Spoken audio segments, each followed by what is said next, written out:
be that I should gain an interest in the Saviour's blood.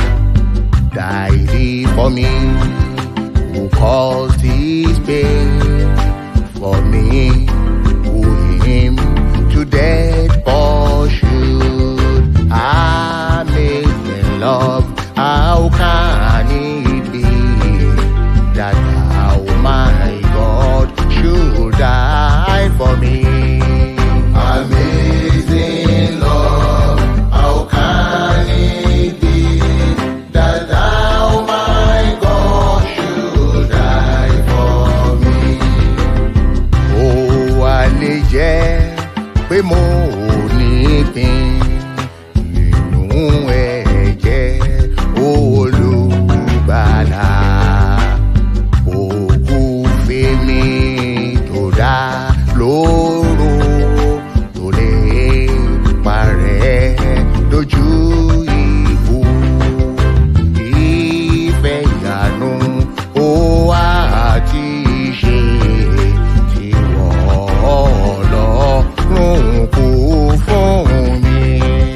Ìfẹ́ yanu ó àti ṣe Ti Wọ Ọlọrun kú fún mi.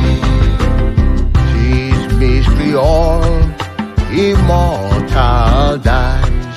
Who can explore his strange design? In vain the firstborn seraph tries to sound the depth of love divine. This mercy all let heart adore. Let angels might inquire no more. This mercy all let heart adore. Let angels might inquire no more.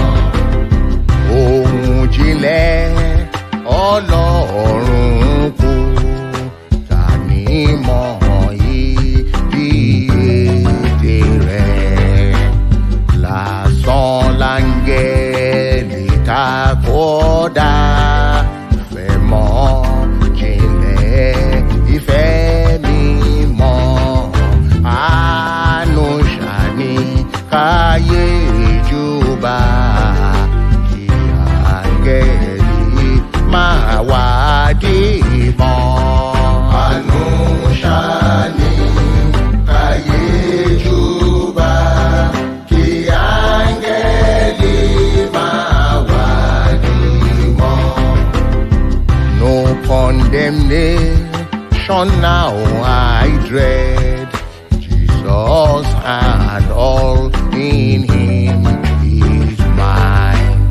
Alive in him, my living head, and clothed in righteousness divine.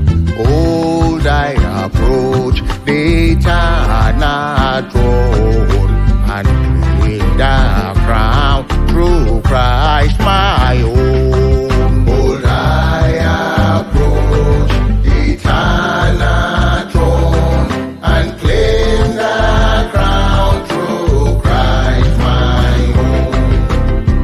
Èmi kò já yá ẹ̀bi mọ́, tèmi ní Christ pátá.